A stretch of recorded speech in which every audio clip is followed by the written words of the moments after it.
File 5. I had opened the volume with some expectation of a revelation, though of what nature I could not imagine. The first page was disappointing, however, as it contained nothing but the picture of a very fat man in a pea jacket, with the legend, "Jimmy Culver on the mail boat," written beneath it. There followed several pages which were filled with small sketches of Indians and their ways. Then came a picture of a cheerful and corpulent ecclesiastic in a shovel hat, sitting opposite a very thin European, and the inscription, "Lunch with Fra Cristoforo at Rosario." Studies of women and babies accounted for several more pages, and then there was an unbroken series of animal drawings, with such explanations as manatee upon sandbank, turtles and their eggs, black ajuti under a meriti palm, the latter disclosing some sort of pig-like animal, and finally came a double page of studies of long-snouted and very unpleasant saurians. I could make nothing of it, and said so to the professor. "Well, surely these are only crocodiles." "Alligators! Alligators! There's hardly such a thing as a true crocodile in South America. The distinction between them—" I meant that I could see nothing unusual, nothing to justify what you have said." He smiled serenely. "Try the next page," said he. I was still unable to sympathize. It was a full-page sketch of a landscape, roughly tinted in colour, the kind of painting which an open-air artist takes as a guide to a future more elaborate effect.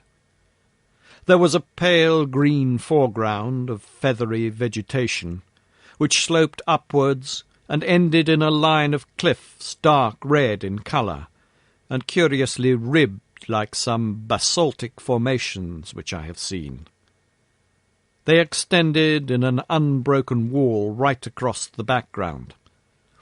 At one point was an isolated pyramidal rock, crowned by a great tree, which appeared to be separated by a cleft from the main crag. Behind it all, a blue tropical sky. A thin green line of vegetation fringed the summit of the ruddy cliff. On the next page was another watercolour wash of the same place, but much nearer, so that one could clearly see the details. "Well?" he asked. "It is no doubt a curious formation," said I, "but I am not geologist enough to say that it is wonderful." "Wonderful?"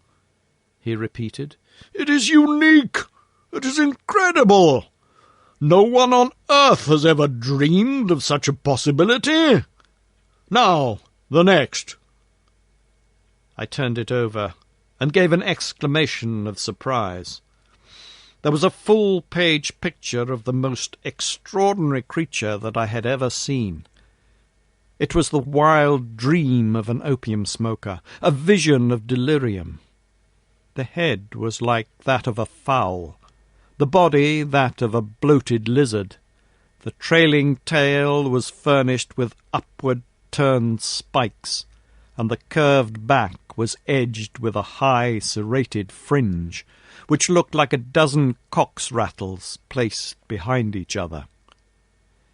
In front of this creature was an absurd mannequin, or dwarf in the human form, who stood staring at it. "Well, what do you think of that?" cried the professor, rubbing his hands with an air of triumph. "Oh, it is monstrous, grotesque." "But what made him draw such an animal?" "Trade gin, I should think." "Oh, that's the best explanation you can give, is it?" "Well, sir, what is yours?" "Well, the obvious one that the creature exists, that it is actually sketched from the life." I should have laughed only that I had a vision of our doing another Catherine wheel down the passage. No doubt, said I. No doubt, as one humours an imbecile. I confess, however, I added, that this tiny human figure puzzles me. If it were an Indian, we could set it down as evidence of some pygmy race in America, but it appears to be a European in a sun hat. The professor snorted like an angry buffalo. "Oh, you really touch the limit," said he. "You enlarge my view of the possible. Cerebral paresis, mental inertia. Oh, wonderful!" He was too absurd to make me angry. Indeed, it was a waste of energy, for if you were going to be angry with this man, you would be angry all the time. I contented myself with smiling wearily. It struck me that the man was small, said I. "Look here!" he cried, leaning forward and dabbing a great hairy sausage of a finger onto the picture. "You see that plant behind the animal? I suppose you thought it was a dandelion or Brussels sprout, what? Well, it is a vegetable ivory palm, and they run to about 50 or 60 feet. Don't you see that the man is put in for a purpose? He couldn't really have stood in front of that brute and lived to draw it. He sketched himself in to give a scale of heights. He was, we will say, over 5 feet high. The tree is 10 times bigger, which is what one would expect." "Good heavens!" I cried.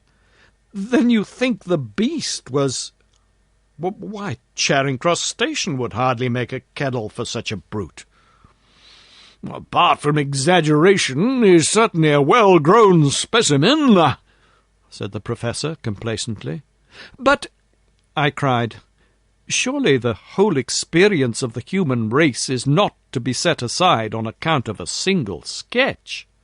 I had turned over the leaves and ascertained that there was nothing more in the book. A single sketch by a wandering American artist, who may have done it under hashish or in the delirium of fever, or simply in order to gratify a freakish imagination. You can't, as a man of science, defend such a position as that. For answer, the professor took a book down from a shelf.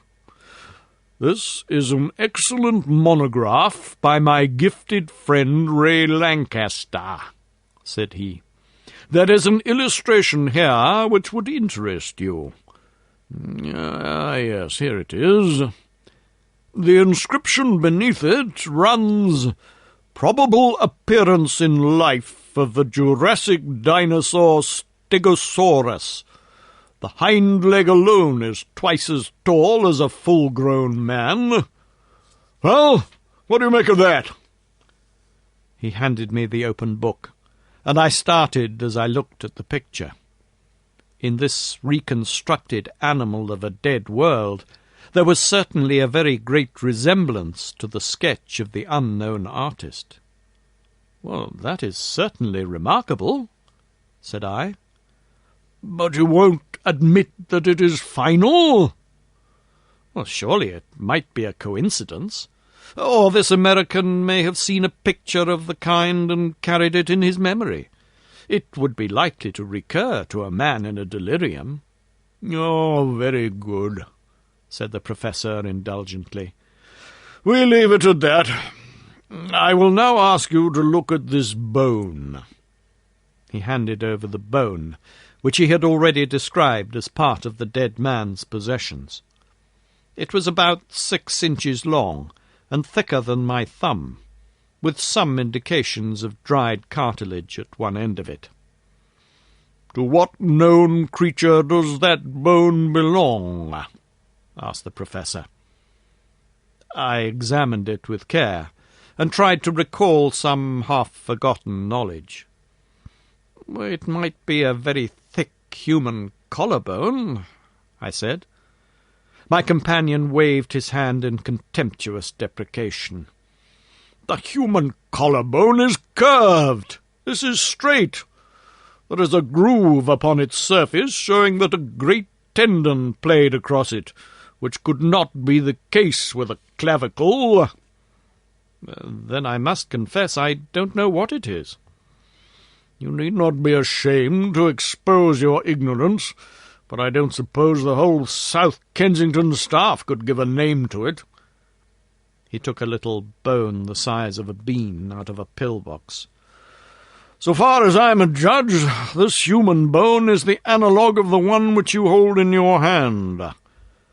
That will give you some idea of the size of the creature. You will observe from the cartilage that this is no fossil specimen, but recent. What do you say to that? Well, surely in an elephant. He winced as if in pain. Oh, don't! Don't talk of elephants in South America, even in these days of board schools. Well, I interrupted, any large South American animal, a tapir, for example. You may take it, young man, that I am versed in the elements of my business. This is not a conceivable bone either of a tapir or of any other creature known to zoology.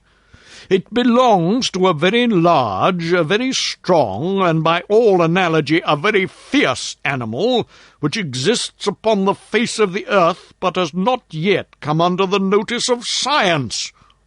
You are unconvinced? I am at least deeply interested. Well, then your case is not hopeless. I feel that there is reason lurking in you somewhere, so we will patiently grope